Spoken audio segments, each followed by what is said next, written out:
fiiha walaa yaxya aad ku jirayso adigoo meeshaa og baxsashadeeda haddana inaad iska seexato o aanad wax badan dareemin iyana waa wax cajiiba saa daraaddeed buu nabigu calayhi salaatu wasalaam wuxuu leeyahay qof naar ka cararaya jannana hunguri ka hayo hurda uma eka yacni hurda uma eka macnaheedu waxa weeyaan in uu juhdi yar bixiyaa qofkaa uma cuntamo wuxuu u baahan yahay inuu juhdi weyn bixiyo dii maanta lagu odhan lahaa shaqa lagu dirayaa shaqada abaalmarkeedu waxa weyaan magaaladan aad degantiin baad keligaa yeelanaysaa ka hor shaqada magaaladan aad keligeed ku helayso intaad ogasha inaad dhib mudato ilan whole city laster oo dhan baa keligaa aada yeelanaysaa waxay noqonaysaa inaad adkaysato oo wax kasta aqbashid shaqada waxaa laga yaaba hadii lagu yidhaahdo 20 years consecutive a la wadaya inaad tidhahdo ana laha waa tijaabinaya mar haddaan magaalada intaan lee helayo ka waran haddaad janno raadcaynayso maa laa caynun ra'at walaa udunun samicat walaa khatara calaa qalbi bashar tuu nabi maxamed calayhi salaatu wasalaam ku tilmaamayo waxaana idhi alag oo dhegay maqal oo qalbi bini aadam kusoo dhicin weyni iyo qurux waxay leedahay haddii taahun guri kaa hayo juhdiga laga baahan yahy waa intee haddiise beleda ugu weyn aad ka baxsanayso juhdiga lagaaga baahanya waa intee alimaam ibn اlqayim raxmat ullahi calayh ayaa wuxuu yidhaahdaa alcaamatu taquul qiimatu kuli mri'in maa yuxsin wاlkhaasatu taquul qiimatu kuli mri'in maa yatlub caamadu dadku waxay yidhaahdaan buu yihi qof kasta qiimihiisu waa wuxuu wanaajiyo yani shayga uu garanayo wanaajintiisa ayaa qiimihiisu iyo waxaa ka shaqeeyo laakiin dadka khaasada ee ilaahay fahmay waxay yidhaahdaan qiimatu kuli mri'in maa yatlub qof kasta qiimihiisu waa waxa uu hungureynayo waxa uu dalbayo haddaad wax yar dalbayso dadminis adna waad hami gaabantahay wax yar baa tahay haddaad wax weyn dalbaysana wax weyn baa tahay buu tilmaamaya haddii hadafkaagu uu koreeyo marka caqabaadka ka sokeeya wax fudud bay kula noqonayaan yani naf iyo nafisba inaad bixiso shay kastoo qaaliya inaad bixiso aad ogashahay markaad wax weyn dee raadacaynayso shaygu hadduu qiimihiisu fiican yahy waxaad ogashahay waxaad ku iibsanaysaa inuu qiimo xoogan noqdo de laakiin shaygu hadduu taafihiyey shay jaban hadduu yahay ma ogolid inaad wax badan ku bixiso waxaad rabtaa aadna talatabaysteen inaad ku qaadato qiimo yar inaad ku qaadataa baad doonaysaa saxaabadii nebi moxamed calayhi salaatu wasalaam uu tarbiyeeyey hadaf weyn bay nolosha ka lahaayeen wax kasta oo hadafkaas gooya way aqbalayeen inay ku bixiyaan qisa waaxidaan idin tilmaamaya imaam albukhaari iyo keyrkiiba soo aroorinaya nabiga calayhi salaatu wasalaam qolaa u timi waxay idhahdeen waxaanu rabnaa inaanu diinta barano ee cid nagu dar nabigu calayhi salaatu wasalaam niman quraa la odhan jiray ayuu ku daray 70 nin nimankan quraadii waxay ahaan jireen niman habeenkii soo jeeda oo qur-aanka akriyo isbara maalintiina masaajidka biyaha usoo dhaamiya iyaguna intay xaabo meelaha kasoo gurtaan gato oo ku nool niman cibaado u go-ay ayay ahaayeen nolosha ka ogol waxoogaa xaabaa intuu soo guro inuu luqmada ceeshka siisto muslimiinta masaajidkoodana inuu caawiyo biyaha u keeno isaguna inuu cibaadaysto u go-ay bay ahaayeen kooxdaa 70 nin oo kamiduu nabigu ku daray calayhi salaatu wasalaam inay qoladaa diinta soo baraan qolada tani may rabinba in diin lasoo baray waxay rabeen inay nebi maxamed khiyaameeyaan oo dadka laayaan dabeetana meel dhexe markii la marayay ayaa mu'aamarada loo dhisay waraaqda ninkii siday markuu isiri dhiib ayaa xagga dambe mid waran ka geliyay koodii koowaad nimankii kalena waa la laayay 2 nin baa ka baxsadaa la yidhaahdaa ilaahay bay baryeen ilah arrinkayaga nabigii gaadhsii calayhi salaatu wasalaam nabigu u yimi oo maalma ducaynayo habaarayay qoadii maxaan uga jeedaa waxaa ka mid ahaa xaraam ibnu milxaan anas ibnu malik abtigii xaraam ibnu milxaan markii midida la geliyey waran baa la geliyey isagoo fadhiyo sii jeedaa mid xagga dambe kaga yimid dabeetana waran buu geliyey markii warankii uu galay oo kasoo baxay ayuu wuxuu ku dhawaaqay fuztu rabbi lkacba buu yihi fuztu waan liibaanay allaan ku dhaartee buu leeyahy rabbiga kacbadaan ku dhaartee waan liibaanay masaladan qiimee ninkani wuxuu waayey noloshii waa la dilay weliba khiyaamaa lagu dilay dhagar baa loo sameeyey isagoo sii jeeda inta la khiyaameeyey waran la geliyey dabeetana ay ka kogtay ninkaa waranku galay isagoo sii jeeda dhimanaya ayaa wuxuu ku dhawaaqayaa haddana fuztu warabbi lkacba rabbiga kacbadaa ku dhaartee waa guulaystay waayo wuxuu arkayaa hadafkiisii inuu xaqiijiyey inuu janno galo ilaahay raalli geliyo mar haddaan ilaahay tiisii ku dhintay anigoo wada waan guulaystay buu leeyahy guushaasi wuxuu ku waayey halkan marka la joogo guusha thamanuha alxayaa wuxuu ku gatay waa noloshiisa dhammaanteed maca dalik wuxuu arkaa inuu guulaystay taa macnaheedu waxa weeyaan hadafku hadduu koreeyo saami yahay qofku wuxuu ogolaya wax kasta inuu ku bixiyo wuxuu nabigu calayhi salaatu wasalaam inooga waramayay wiil yar oo dhalinyaro ah oo hadafkiisa naftiisa u bixiyey ghulaamkii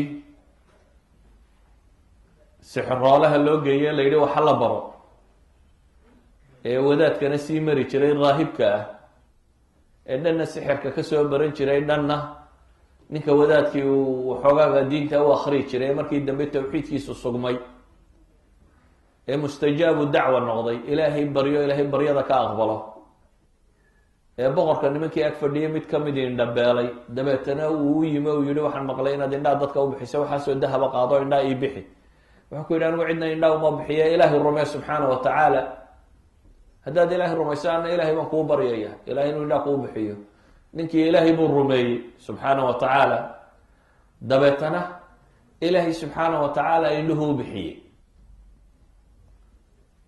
boqorkiibuu ku noqday boqorkii wuxuu ku yidhi waar indha ayaa kuu bixiyey boqorku wuxuu sugayaa nimanka madaxda ahi waxay jecel yihin wax walba in iyaga loo celiyo you are the one who done that in la yidhaahdo haddaa wax walba qabtay adaa sidan yeelay adaa caynkan yeelay taladaadaa lagu guuray ra'yigaagaa fiicnaaday waxaase ammaantaasi iska jecel yihin boqorkii markuu soo ag fadhiistay ee uu ku yihi yaa indhaa kuu bixiyey wuxuu sugaya inuu yidhahdo adaa ii bixiyey deetana wuxuu yihi rabbigay baa ii bixiyey awalaka rabbun gayri buu yihi marka oo ma midaan aniga ahayn ba kuu rabbi ah sayid kale miyaad leedaan aniga ahayn wuxuu ku jawaabay rabbi wa rabbuka allah aniga iyo adigaba allah inoo wada rabbiya dabeetana ninkii baa la toorjargareeyey la cadaabay wuxuu sheegay inankii baa la toorjargareeyey wuxuu sheegay wadaadkii saddexdiiba waa lasoo qabtay ma ka noqonaysaan may wadaadkii baa la dilay uu ka noqon waayay noloshuu siistay hadafku lahaa ninkii kalea lasoo qabtay waar ma ka noqonaysaa may buu yihi waa la dilay noloshuu siistay hadafku lahaa inankii baa soo hadhay inankii ciidan baa lagu daray buur baa la yidhi geeya ka tuura buurtii markii la geeyey ilaahay buu baryay ilah kuwan sharkooda igaga filow buu yihi buurtii baa gilgilatay askartii baa ka daadatay isagii baa soo noqdo caafimaad qaba waa la qabtay haddana qolo kalaa lagu daray baddaa la geeyey ilaahu kuwana sharkooda iga kaafi buu yihi doontii baa gilgilatay iyagii baa ka daatay isagii baa soo noqday boqorkii buu yimi wuxuu ku yihi boqoro ma rabtaa inaad idisho ha weeyaan wuxuhi waxaad samaysaa jucbadayda tan kanaanada bahashan leebabka lagu gurto leeb anigu aan leeyahay kala soo baxa dabeetana dadkao dhan isugu yeedh halkaa igu xidh dadka hortooda dadkao dhan markaad isugu yeedho waxaad tidhaahdaa bismi illaahi rabbi lghulaam dheh magaca allaan cuskaday iyo rabbiga ghulaamka kan markaa waad idili karaysaa kursiga hadday timaado shalay muxuu dadka ku leynayay awalaka rabbun gayri iminkana muxuu ogol yahay bismi illaahi rabbi lghulaam bu haddana ogolyihi waa kursigu marka ninka fadhiistaa haddii xagga gaalnimada loo wadana haddaanu ilaahay rumaysnayn waa siisanaya haddii xagga kale loo wadana waa siisanaya markii hore rabbi aan aniga ahayn ma jiro buu dadka ku leynayay, iminkana kursigiibaa dee ku xidhmaya kan yari un si uu dhaafo wuxuu qaatay inuu aqbalo bismi illaahi rabbi lghulaam. dadkii markii laisugu yeedhay meeshii la taagay buu yihi bismi illaahi rabbi lghulaam, uu ku gana halkuu kaga dhacdo uu dhintay kii yara. magaaladii dhamayd way aragtay inankii yara in si kale lagu dili kari waayo in bisinka loo qabta mooyaane. aamanaa birabbi lghulaam bay idhahdeen markaa magaaladiina, ghulaamkan rabbigii ayaanu anana rumaynay. ninkii madaxda ahaa kusoo koogtay marka awal wuxuu islaam kan yar bisinka isku dhaafiye, bisinkii dad kala qabsaday. dabeetana wuxuu amray magaalada dhammaanteed wadooyinka in godod laga qodo, dab lagu shido, dadka o dhan lasoo xaadiriyo. qofkii hala weydiiyo qof walba ma ka noqonaysaa, may hadduu yidhahdo dabka hala gubo, sidaa ha ku wada dhintaan. magaaladii dhamayd waxay dooratay inay marato, laakiin aanay tawxiidkeeda ka noqonin. waa lagu guray lagu guray lagu guray. nabigu wuxuu ley alayh isalaatu wasalaam ilaa ayse soo taagtay gabadh ilmo yar haysataa. gabadhii ilmaha yar haysatay baa ilmaheedii u naxday, ilmo yar ayay naas muujinaysay, dib isu soo taagtay. ilaahay baa keedii yaraa ka hadliyey, yaa umma asbiri fa inaki cala alxaq buu yihi. kii yaraa baa dhawaaqo wuxuu yihi, hooyoy sabir, xaq baad ku taagan tahay. islaantiina way aqbasho, dabkii bay gashay. wiilkani wuxuu tilmaamay sidii loo dili lahaa. dantu ka lahaana waxay ahayd inay dacwadaasi gaadho dadka kan oo dadku ilaahay rumeeyaan. wuu gaadhay inay dadkii ilaahay rumeeyeen, laakiin noloshiisi buu siistay. magaaladan dhami noloshoodii bay tawxiid siisteen. wadaadkii raahibkiio bilaabay noloshiisuu tawxiidkan siistay. ninkii boqorka u shaqaynayay noloshiisuu tawxiidkan siistay. dadkan oo dhami waxa ay ka siman yihiin rabbi inoo tilmaamaya iyo nabigu calayhi salaatu wasalaam waxa weeyaan hadaf haaliya maadaama ay raadinayaan oo ah inay cadaabka aakhire ka badbaadaan, ayay ogolaadeen cadaab adduun inay galaan. adduunka waa la gubayey, cadaab adduun bay aqbaleen inay galaan, waayo waxay u arkayeen hadafka weyn inay badbaadaan oo ah maxay? cadaabka aakhire inay ka badbaadaan. ilaahina subxaana wa tacaala qisadoodaasi waxyiguu nabiga usoo waxyooday xadiidka ahana waa lagu waariyey, ka qur-aankaana waa lagu waariyo. qur-aankan inu akhrina ka warraba. wsamaai dati lburuuj walyowmi lmawcuud washaahidin wamashhuud qutila asxaabu lkhduud annaari dati lwaquud id hum calayha qucuud wahum calaa maa yafcaluuna bilmuminiina shuhuud. kuwan ilaahay kaga waramayo laleeyay waxaa la nacdaloo la fogeeyey, godadka kuwii u saaxiibka ahaa, dabka kuwii u saaxiibka ahaa baa laleeyay waa kan dadka gubayey, waa kuwan la gubayey. waxaan leenahay marka hadafku hadduu koreeyo oo uu hadafku weyn yahay, qofku waa inuu ogolaado hadafka weyn. qofku wuxuu ku bixiyaa naf iyo nafiisba, wax kastoo qaaliya uu haysto siduu u gaadho hadafkiisaasi. sidaa awgeed buu gabyaa carbeed wuxuu lahaa laa taxsabana almajda tamran anta aakiluhu, lan tabluga almajda xataa talcaqa asabra. wuxuu leeyahay ha u malaynin magaca iyo maamuuska iyo sharaftu timir la cunaya inay tahay buu leeyahy. gaadhi maysid magac iyo maamuustoona haddaanad qadrhaadhka dhadhamin buu leeyahy. yacni waxa kaa xiga maxay? juhdi inaad bixiso iyo wax weyn. waa ka ku kala leh lowla almashaqatu saada annaasu kulluhum. haddaan mashkiladu jirin dadkuba wada madax bay ahaan lahaayeen buu leeyahy. laakiin aljuudu yafqiru waliqdaamu qitaalu. sakrinimada buu lahaa faqra laga qaadaa, laakiin inaad sakri noqoto waa inaad dee faqriyowdo wax bixisid.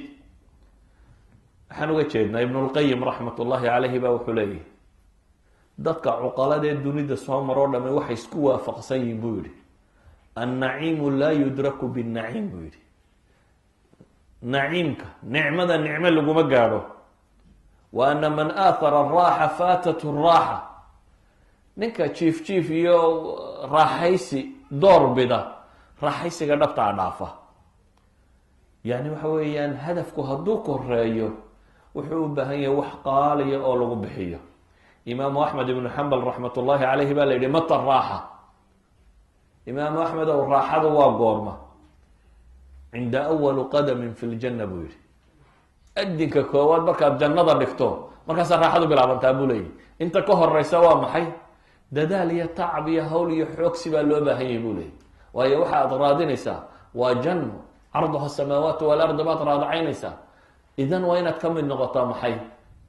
uciddat lilmuttaqiin baa la yidhi ahlu taqwa waa inaad ka noqotaa. waxaan leenahay marka hadafka qofka mu'minka ee dhabta ahi waa inuu ilaahay raali geliyo, waa inuu janno helo, waa inuu naar ka badbaado. saddexdani meel bay isugu yimaadaan. haddaad tidhahda waa inuu naar ka badbaadaa macnaheedu waxa weeyaan waa inuu janno galo. haddaad tidhahda waa inuu janno galo waa inuu naar ka badbaado weeyaan. ilaahay raalli ahaanshihiisuna dee labadanba waxaa midna kaa badbaadiya midna ku geliya. waa in rabbi raalli ka ay waa macno meel isugu yimaada. idan waxay idhahdaan ahdaafta qofka mu'minkee waa waa inuu naar ka badbaadaabaa ka mid a.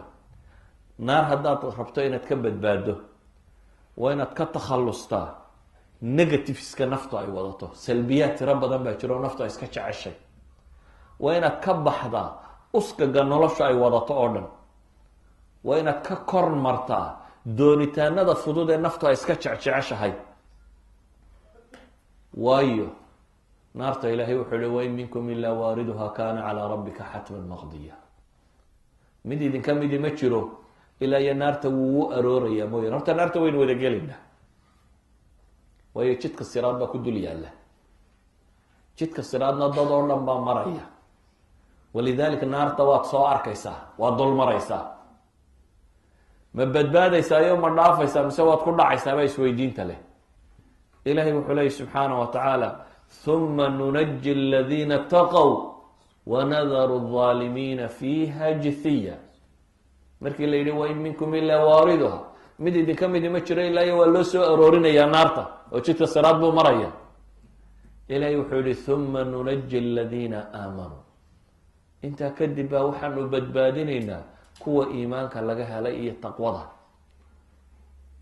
uma nunaji aladiina taqow, kuwa alla ka cabsiga laga helay. wanadaru aalimiina fiiha jithiya, kuwa aalimiintae gaaloobay ee dulmiga sameeyeyna waa lagaga dhex tegaya. idan hadafkaasee lagu gaadhaa ilahay baa qur-aan ku tilmaamaya. ilahay wuxuu ina leeya ya ayuha aladiina aamanuu hal adulkum calى tijaaratin tunjikum min cadaabin aliim. ya ayuha aladiina aamanuu, war kuwa iimaanka laga helayo baa ilahay leeya subxaana wa tacaala hal adulkum calى tijaara. tijaaradu waa beyc, waa wax kala gadasho. ma idin tusiyaa tijaaro idinka badbaadinaysa cadaabka kulul baa ilahay yihi subxaana wa tacaala. dabcan muminiintu haabay leeyihin. ilahay wuxuu ugu jawaabaya subxaana wa tacaala gayru lmu'min ma rabo tijaaradatan, laakiin mu'minka dhabtaa waa hadafkiisii. ilahay wuxuu yihi tu'minuuna biاllahi warasuulihi watujaahiduuna fi sabiili اllahi biamwaalikum waanfusikum dalikum khayru lakum in kuntum taclamuun. haddaad rabtaan inaad naar ka badbaadaan, tijaarada u baahantihin waxa weeyaan inaad rabbigiin rumaysaan oo rasuulka moxamed calayhi salaatu wasalaam rumaysaan oo ilaahay jidkiisa u dirartaan. kaas baa tijaarada lagu badbaadaya baa ilaahay leeyahy. tijaaradaa haddaad la timaadaan yakfir lakum dunuubakum wayudkilkum janaatin tajri min taxtiha alanhaar wamasaakina طayibata fi janaati cadn. tijaaradaa haddaa aqbashaan ah naf iyo maalba inaad iibsato. in allaha ishtaraa min almu'miniin, ilahay wuxuu leeyahy mu'miniinta rabbi waxbuu ka gatay. gadasha weeyaan, waxaa lagaa gatay naf iyo maalkaagaba. waxaad ku gadatay hadafkaagii kama dambaysta ahaa oo ah inaad janno hesho cadabna ka baxsatid. ilahay markaa wuxuu leeyahy subxaana wa tacaala ilahay dembigiinu dhaafaya, jannana waa idin gelinayaa, hoosteeda ay webiyaal dareerayaan. hadafkaas haddaad xaqiijiso natiijadaad helaysa waxa weeyaan wixii dembi kaa daadaatay bashar baatoo kufkuf lagama waayine wixii kufkuf ahaa rabbi waa kaa dhaafaya. waxaa kaloo la yidhi waxaad helaysaa jannooyin hoosteeda ay dareereyso beero, webiyaal ay dareerayaan. webiyada qur-aanka ka waramayo waa webiyaal caanaa, kuwa malaba, kuwa khamraa, wixii la doonaaba webi dareeraya. guriga maaha qasabad la furayo, waa webi ku hoos maraba. caanaha qasabad kama furaysid, talaagadna lagala baxaye webi iska dhan baad darsanaysa haddaad u baahantahay. malabku waa webi sidiisa u dareeraya, wax walba waa webi baa lagu ori. rivers ayaa hoos maraya gurigaaga hoostiisa. insaanku had iyo goor meelaha raaxada u yaqaana waxa weeyaan dhismayaal biyo hoos maraan, xagga ka maraan. biyuhu waa waxa ugu badane wax lagu qurxiyo. ilahay wuxuu inoo tilmaamay inay webiyadaasi dareerayaan. mar labaad ba haddana jannadii la sheego waxa la yidhi waa masaakina tayibatan fi jannati cadn, iyo guryo fiican oo ku yaala baa la yidhi jannooyinka nagaadiga. kadib baa ilaahay wuxuu ku gabagabeeyey dalika alfawz alcadiim. warkaas baa rabbi leeyahay waa guusha weyn. ninka hadafka mu'minka ee hadafkiisa xaqiijiya waa ninka guusha weyn guulaysta. guusha weynina waa tan rabbi tilmaamay. dalik ismu ishaara lilbaciid lagu tilmaamaa, laynagu tilmaamay korayntay shaygani korayso ee sarayso. dalik alfawz alcadiim baa ilaha yidhi, waa liibaanta weyn ama guusha weyni waa tan baa ilaha yidhi subxaana wa tacaala. haddaba waxay leenahay qofka mu'minkii isagoo hadafkiisa uu kaa yahay, ahdaaf yaryaroo ka sokeeyaa jira oo qur-aanku uu tilmaamayo. ilahay marka kan wuxuu leeyahy wa ukhraa tuxibuunaha nasru min allahi wa fatxun qariib wabashir lmu'miniin. ilahay markuu tilmaamay hadafkii dhabta ahaa ee lagu sheegay dalika alfawz alcadiim inuu isagu yahay, ayaa waxaa la yidhi waxaa kaloo leediin ukhraa tuxibuunaha, mid kale oo idinku jeceshiin baa ilahay yidhi. oo waa maxay? nasrun min allah. bini aadamku wuxuu iska jeceliyay inuu guulaysto, gaal iyo muslimiin in guushu idin raacdo. haddaad dhimatana jannadan waa la helaya, mushkilad maaha. waayo waxaa idinkaga filan suurat lburuujkan hadda kasoo warramaya duulkii hadafkooda helay waa la gubay soo ma ahayn. haddana ilahay wuxuu leeyahy ina aladiina aamanuu wacamiluu الصaalixaati lahum jannaat tajri min taxtiha alanhaaru. maxaa lagu gabagabeeyey? dalika alfawz alkabiir. haye kuwii la gubay iyagana waxaa la yidhi fawz kabiira bay heleen. kuwii dagaalamee guulaystayna waxaa la yidhi fawz kabiira bay heleen. idan fawska kabiirkaahi kuma xidhna adduunka inaad nasri heshay inaad nasri helin, inaad adduunka dagaal gasho oo lagaa guulaystay inaad guulaysato kuma xidhna. wuxuu ku xidhay inaad hadafkaaga murtabit ku tahay wax kastoo nolosha kaa soo maraya. adigoo markaasi miskiinina waad geli kartaa, adigoo guulaystay oo xoog badanna waad geli kartaa. walidalik baa ilaahay subxaana wa tacaala waxa kale wuxuu ku tilmaamaya wa ukhraa tuxibuunaha nasrun min allahi wa fatxun qariib. mid kaloo aad jeceshiin oo inay guul xagga alle ka timi heshaan iyo furasho dhul cusub oo muslimka kusoo biira inaa heshaan. wabashir lmu'miniin baa ilaha yihi, dadka mu'miniinta uu bushaare. waxaan leenahay tijaaradan caadigaa laynooma diidana, laakiin tijaarada rasmigii waataad ilaahay la tijaaraysato. waxa kale haddaba ahdaaftae nolosha aad ka qabataa waa inaanay khilaafin hadafka weyn. masalada kalaabaadaan u socda waxa wey hadafkii weynaa waxaynu nihi waa rida allah walfawzu biljanna wanajaatu min annaar.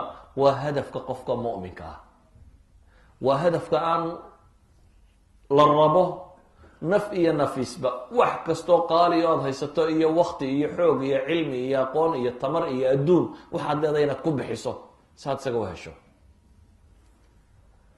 nolosha tan iyo nolosha waxeedana waxaa la ogolaya wax kastoo nolosha ku saabsan inay hadafkaa kama dambayskaa u adeegayaan. tijaaradu way banaantahy, socankaa maaha inaad qofku iska baac mushtareeyo. ilahay wuxuu qur-aankana leeyahy faida qudiyat isalaatu fantashiruu fi lardi wabtaguu min fadli illah. salaadu hadday dhamaato baa la yidhi dhulka ku faafo raadsada ilaahay maxay? fadligii. aslu tijaara waa banaantay, laakiin haddana waxaa laynoo tilmaamay rijaalun laa tulhiihim tijaaratun walaa baycun can dikri illahi wa iqaami salaati wa itaai zakaa. waxaa la tilmaamay kuwa ammaananise inay yihiin rag aanay ka mashquulinaynin tijaaro iyo beec, aanu dhaafinaynin ilaahay dikrigiisa, salaada oogisteeda, zakada la imaatikeeda. waayo yakhaafuuna yowma tataqallabu fiihi alquluub walabsaar. waayo duulka kani waa duul ka cabsanaya maalin qalbiyadu ay gadgadoomaan, maalinta qiyaamaad duulkan baqa ka haya. idan waxaan leenahay acmaasha kale dunida la qabtoo dhami waa inaanay hadafkaa ka hor imanin. haddaad wax baranayso, waxbarashadu waa inay noqotaa waxbarasho hadafkaa wax ka tarta, laakiin waxbarasho ka hor imaada maya. haddaad shaqaynayso, shaqadu waa inay noqotaa shaqo hadafkaasi kuu wada, laakiin waa inaanay noqonin shaqo ka hor imanaysa. ka hor haddaad tiraada shaqada iyo salaadiiba maxaanu salaada ka yeelaabaa la isweydiinaya. de ma maxaanu salaada ka yeelaaba arrinku ahaa, mise maxaan shaqada ka yeelaabay ahayd? yani wuxuu ahaa hadafka dhab tahay salaadan buu ahaa iyo cibaadadana janno lagu socdo. waxay ahayd in su-aashu tidhaahdo shaqadaa maxaa laga yeelaya, laakiin dadku su-aashay ku weydiinaya waxa weeyaan waqtigii shaqada ay salaadu soo galaysa sheekh salaada maxaanu ka yeelnaa. that means shaqada muhimkiiya salaadaa maxay secondary level u joogta. markaa primaryga uu ictibaarka siinaya waa maxay? waa shaqadii, hadafkii waa shaqo. cagsigay ahayd, cagsigay ahayda waxay ahayd shaqadu hadday salaada ka hor timaado iyadaa fudud, ha iska tagto. salaadaa muhiimsan, waayo salaada naar baa lagaga badbaadaa, salaada jannaa lagu helaa, salaada rabba raali ahaanshiisa lagu gaadhaa. shaqada laakiin maya, arsaaqda ilaahay baa qoroo waayi maysid. tan haddaad ka tagto tu kale waayi maysid. intii laguu qora ee hunguri ahayd iyada lama waayiyaa la yidhi ama xalaal ku raadi ama xaaraan ku raadi, badan mayso. idan waxaan leenahay acmaasha kale shareecada ku bannaan, guur baa bannaan, caruur in la dhalaa bannaan, xoolo in la dhaqdaa bannaan, laakiin bishardi quray ku bannaan yihin. shardigaasi waa maxay? hadafkaaga waa inaanay ku seejinin, waa inaanay ka hor imanin hadafkii aada u noolayd ee noloshabaad nolosha waxaad u joogtay inaad ilaahay u caabudo, inaad ilaahay raalli geliso. qofka markaa hadafkaa u nool ee hamigiisa xambaarsan ee rabo inuu xaqiijiyo, xataa hadduu acmaasha ku xaqiijin kari waayo, niyadiisa ilaahay ku abaalmarinaya. laakiin waa inuu rabbi daalacdaa inay niyaddu dhab tahay. inay niyaddu dhab tahay waa in rabbi daalacdaa. ilaahay wuu ku ogyahay inay dhab tahay iyo inaad dees yeelyeelayso. hadday niyaddu dhab tahay, ilaahay wuxuu ballan qaaday xataa miiniskii duniyad haddaad adigu weydo, bimujarad niya saadiqa hadduu hadafkaas kuula socday, in ilaahay ku siinayo hadafka kuu xaqiijinayo.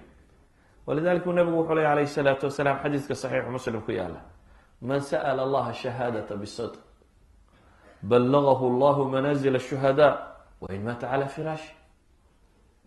nabigu wuxuu leeyahy calayhi salaatu wasalaam, qofka ilaahay weydiista shahaada tiisa inuu u dhinto fii sabiili illah, qofka rabbi weydiista inuu u dhinto laakiin bisidqin weydiisanaya, dhab ahaan uu weydiisanaya, dhab ka tahay, ilaahay booska kuwaasi galaan wuu gaadhsiinaya xataa hadduu furaashkiisa iskaga dhinta baa la yidhi. haddaan weligiiba meel laga jihaaday araga gurigiisa iska joogay oo furaashka ku dhinto, wuu gaadhayaa baa la yidhi meesha. waayo hadafkiisu qofkani musamim ku ahaa ee miiniskii agtiisa yaalloonba u ogolaan waayey. nabigu calayhi salaatu wasalaam wuxuu tilmaamaya, ina bilmadiinati aqwaaman, kana bukhaara wariyey. tabuuk markii lagu socday, tabuuk waa dagaal kulul buu ahaa, waayo wakti kulul ayuu ku beegma. waktigan xagaaga ee khaliijka hanfigu ka dhace kontonkada ay gaadho, ayaa meel bil loo lugaynayo la qabanayay. adi waxaad qiyaastaa khaliijka oo khamsiinaadkii ku jira 50 degree centigrade ay marayso, oo bil la lugaynayo. haddana waa meeshii munaafiqiinta iyo dadkii liitay ay yidhaahdeen laa tanfiru maxay fi lxar, kuleylka hawsa, qul naaru jahanama ashaddu xarran, waa kuwa ilaahay ku lahaa. waro jahanamaa ka kulul baa ilahay yihi subxaana wa tacaala. haddaad intan kuleylkaa iska soo nabayso, tanaad isku nabaysaa ka kulayl badan baa la yidhi, waa jahanamo xaggeedii ayaad isu nabaysaa. safarka caynkaas iyo rag baa nebiga raacin calayhi salaatu wasalaam oo madiine joogay. dabeetana nebigu calayhi salaatu wasalaam isagoo saxaabadiisii la hadlayo wuxuu yidhi, madiine waxaa joogay qoom maa sirtum masiiran walaa qaطactum waadiyan ila kanuu macakum. duul aydan dooxa ka tallaabin ama aydan meel soconin ilaa iyo way idinla socdeen. way idinla socdeen tu maaha nidaam soomaaligii ahaa uu soo duulayo xaggu idinkala joogay maaha, cidina ma soo duulina magaaladoodii bay joogeen, laakiin waxaa la tilmaamayaa niyadoodiina way idinla socotay, ajar ahaanna way idinkula socdeen. oo waa sidee? nabiga waxay ku yidhahdeen wahum bilmadiina, su-aashii bay ku celiyeen, ma iyagoo madiine jooga haddana? nabigu calayhi salaatu wasalaam wuxuu yihi wahum bilmadiina xabasahum lcudru, riwaayaadka qaarkoodna xabasahum lmaradu, cudurdaar baa reebay, waa bukeen, waa hanti waayeen ay ku baxaan, waa tamar laakiin waxaa ka go-nayd inaynay ilaahay rasuulkiisa ka hadhin. marka kuwan isoo raacay buu nabigu leeyahy iyo kuwa ay ka go-nayd laakiin tamarta waayey, ajarka waa leeyihin buu nabigu leeyahy, ajar ahaan waa idinla leeyihin. idan insaanka muslimka ahi hadafkuu u nooliyay hadduu saadiq ku yahay wuu gaadhayaa. hadduu ficliyan gacanta ka gaari waayo, ilaahay wuxuu u ballan qaaday niyada saadiqa inuu ku gaadhsiinayo. qalbigaa ilaahay daalacdaa, qalbiguu daalacdaa macnaheedu maaha lama camal samaynaye, qalbiga la daalacanya waa qalbi maxay u ooyaya. nabigay qaar u yimaadeen waxay dhaha ilahay rasuulkiisiiyo naqaad ma haysano waxaanu raacno. wuxuu nabigu yihi calayhi salaatu wasalaam waxaan idinku qaado ma hayo. dabeetana ilahay wuxuu ku tilmaamay inay laabteen iyagoo maxay, iyagoo ooyaya. yani ninkani wuu awoodi kari waaye bil inuu cagaha ku socdo cadceedda kulul, wuxuu fuulana ma haysto, ka dhabbay hayd inuu baxo. idan waa qalbi saadiqa. nabi maxamed wuxuu leeyay alayhi salaatu wasalaam way leeyi. idan qofka mu'minka ah hadafkaasuu nolosha ku leeyahy. u fiirso baycat alcaqaba, nabigu calayhi salaatu wasalaam maka intuu soo baxo, xajka jaahiliyadii carbeed way xaji jirtay, waa wixii diintii nebi ibraahim laga soo gaadhay. diimihii hore ambiyadii ka tageen ayuu xajkuna ka mid ah. inta badan arkaanu islaamku diimihii horena waa ku jireen, laakiin way inxiraafiyeen oo way qalqaldeen oo waxaan ahayn wixii saxa ahayd, iyo dee tawxiidkiibaabay qaldeen. laa shariikan huwa laka tamlikuhu ama malaka iyo waxaasay ku kordhiyeen. ilaah u keli baa tahay, ilah yaroo adigo aada leedahan isagoo waxba haysan mooyaane bay ku dareen. ilah yar xaguu ka jiraa? gaaladu meesha ay marayeen mawsamka xajka markay isu yimaadeen buu nabi maxamed u tegi jiray calayhi salaatu wasalaam. qabaa-ilka iyo reeruhu u bandhigi jiray, wuxuu weydiin jiray man ya-winii wayansurunii xataa ubaliga risaalaata rabbi, waryaa i hoynaya oo ii gargaaraya si aan u gaadhsiiyo ilaahay risaaladiisa dadka. intaan ilaahay risaaladiisa dadka gaadhsiinayo, waryaa i magan gelinaya buu nabigu leeyahy. qaar baa u yimi waxay yidhaahdeen adiga dabadaa arrinka ma leenay, marka madaxnimay doonayaan aynu guulaysano, adiga dabadaa arrinka ma leenay. arrinta ilaahay baa iskale buu ku yidhi. ansaar ayaa islaamtay oo dhowr nin markii hore ka yimaadeen, 6 nin meelahaasi dib u noqdeen, islaamnimadii faafiyeen. nabigu calayhi salaatu wasalaam saxaabi ugu diray, saxaabigaasi diintii uu ku faafiyey. dabeetana ansaari waxay dhahen waryaadhahe ma madiinuun baynu joogeynaa, ilaahay rasuulkiisiina buuraha makaa la eryaya, war sidana raganimo maahee aan nabigii baadi doona baa lagu heshiiyey. 70 nin baa lasoo diray, waa soo xaj tageen, waa yimaadeen.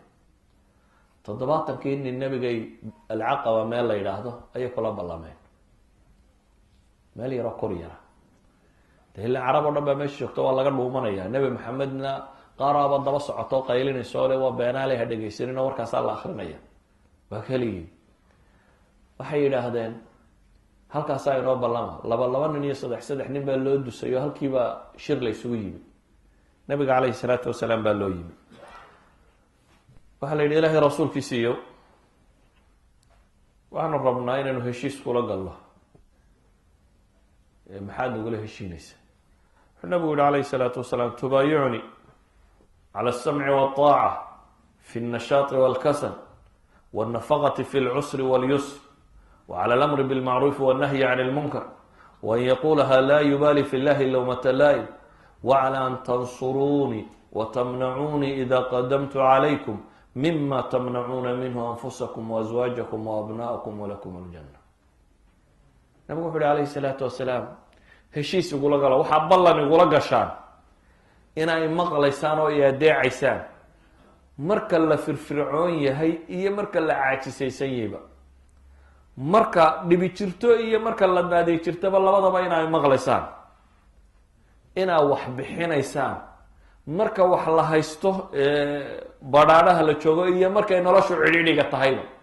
qofka muslimkii mar kasta waxbuu bixiyaa, wuxuu bixinaya unbaa kala badan markuu wax yaraystiyo wax weyn, lakin mar kasta waxbuu bixiya. inaad mar walba wax bixinaysaan, inaad samaha dadka faraysaan, xumahana ka reebaysaan,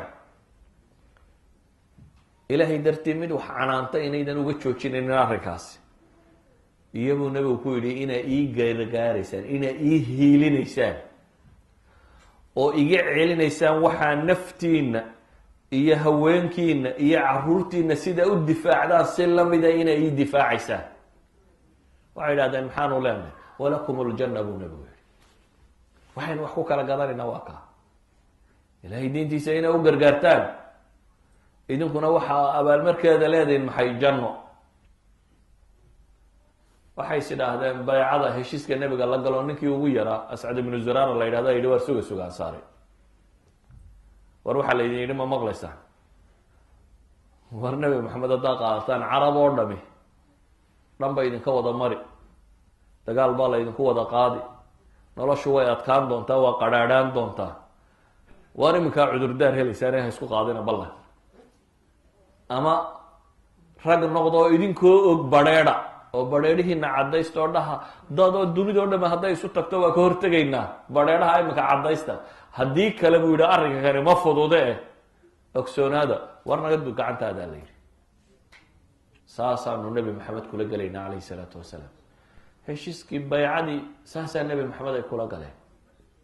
waxay kula galeen noloshoodao dhan inay siistaan, muqaabilka iyana ay maxay leeyihiin?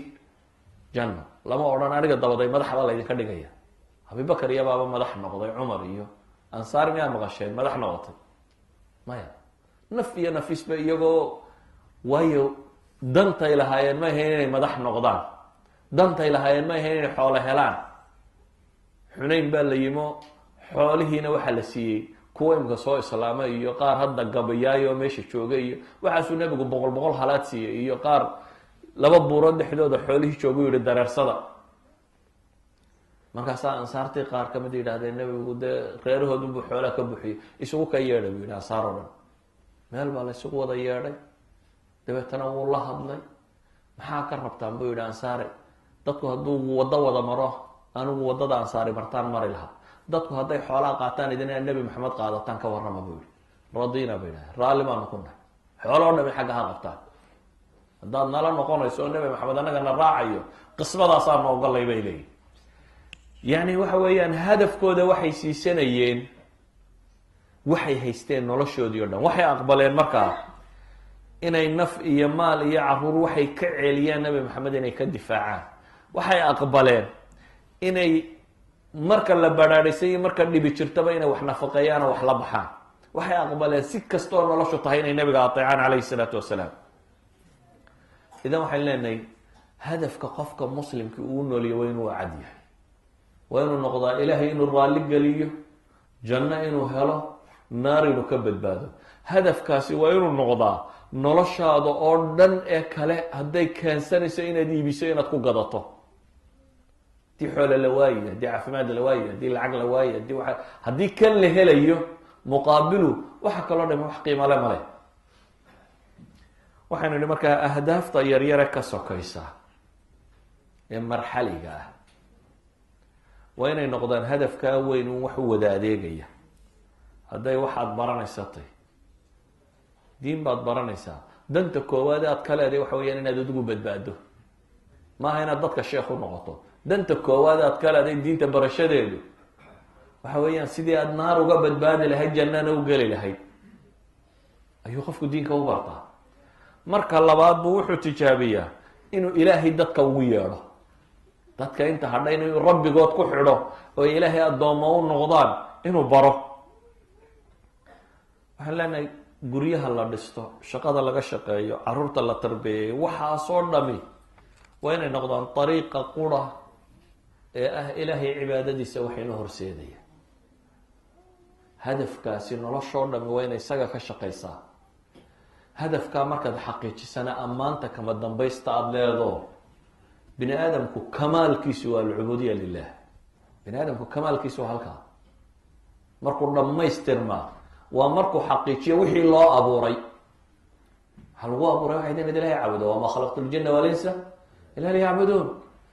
wixii shaqadii laguu abuuray marka aada qabato markaasaad kamaalkii gaadha.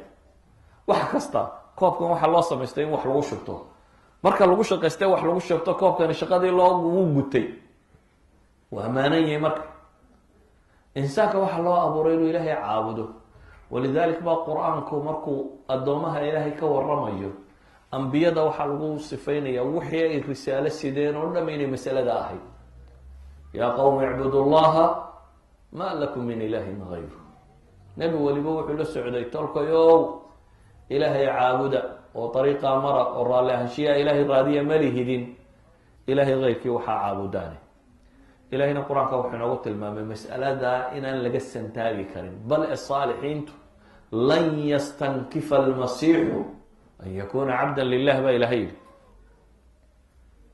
ciisa almasiix nabi ciise kama santaagaya baa ilaahay yihi inuu noqdo cabdan lilah.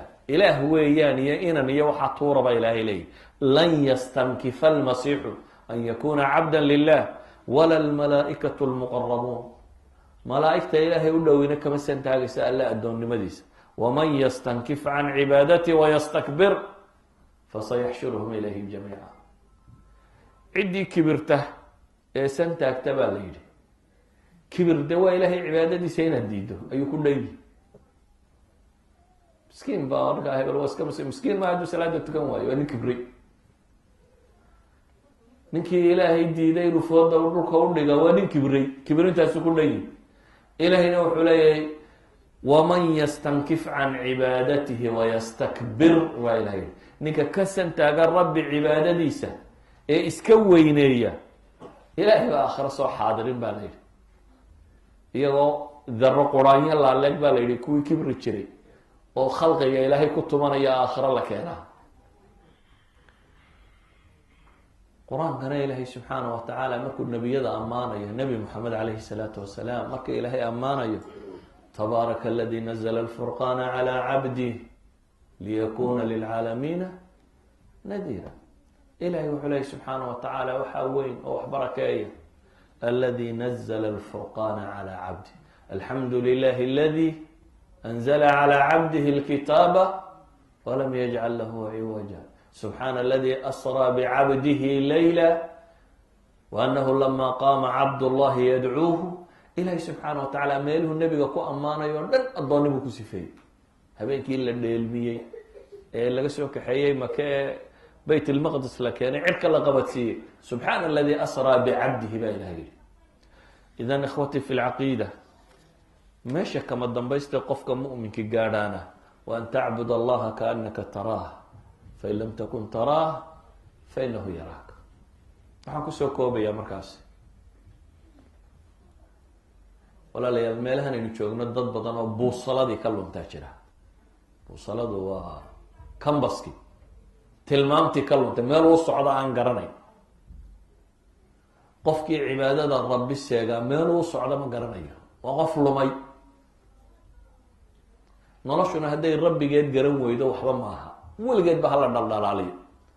ka waran haddii markab inta halkaa lasoo taago waxaa la cunoo dhan lagu guro, la qurxiyo, wax walba laga dhigo, dad la saaro, kadibna la idhaha meeluu qabanaya waxay garan mayso, ma raaci lahay? meel allaaliya meel ugu socdaa ma jira hadii lagu idhaho. waa biduuni hadaf. noloshu waa caynka hadday rabbigeed seegto, weligaaba dhaldhalaaliyo qurxiyo caynkan biduuni hadaf baad noosha, waad iska joogtaa uun. kuluu watamatacuu qaliila ayaa ilaahay subxaana wa tacaala ku tilmaamay. markay wax kala garan weyday noloshii oo dhan cuno iyo cabis baa lagu soo koobay. noloshii oo dhan dumar la fulay in wax la cuno ayaa lagu soo koobay. waayo waa nolol hadaf beeshay. cunadu markay hadaf noqotay dabeetana waxay soo baxday wuu dheregsayay. muxuu sameeyaa? waqtiga cunadana way gaadhay, waxaa la siinayaa appetizers, wax hore oo shahiyada fura.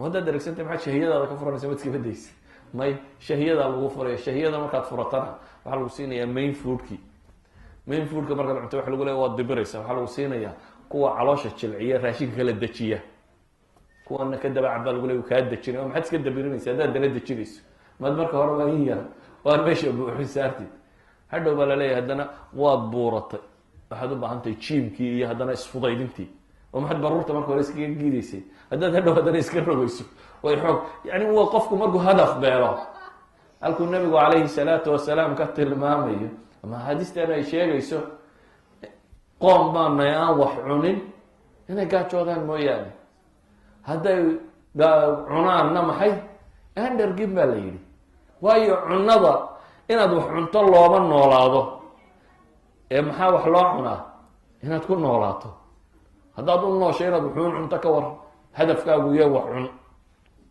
cunadu waa wax loo cuno si aada u noolaato, existencekaagu si uu jiro, laakiin haddaad u cunto u noolaato si aad wax u cuntid, maanta maxaynu cunnaa, berri maxaynu cunnaa, saadama maxaynu cunnaa haddii noloshuba tahay waa nolol hadafu ka lumay. marka waxaan kusoo koobayaa hadafku yuu idinka lumin, hadafku yuu idinka lumin, hadafkaad dunidan u joogtaan waa imtixaamantiina, waa ilaahay cibaadadii, shayga aada raadcaynaysaana waa inaad rabbigii ku uuntay aada raalli geliso, inaad rabbigii ku uuntay raalli gelisana waxaad ku helaysaa inaad janno gasho cadaabna ka baxsato. hadafkaasi se hadduu kaa lumo neef xoolaa baatay, in hum ilaa kalancaami bal hum adalu sabiila baa ilaha yidhi, waa xooloo kale waanay ka liitaan. ilahay waxaan ka baryaa subxaana wa tacaala inuu ariiqa saxa ina tusiyo, ihdina siraata almustaqiim, jidkaa toosan ilaahay subxaana wa tacaala ina raaciyo, inuu inaga dhigo kitaabkiisa kuwii ku sugma, aakhirana kuwa cadaabkiisa ka badbaadiyo, jannadiisana geliyo. sala allahu calaa nabiyi maxamed wala alihi wasaxbi wasalam, alxamdu lilahi rabi alcaalamiin.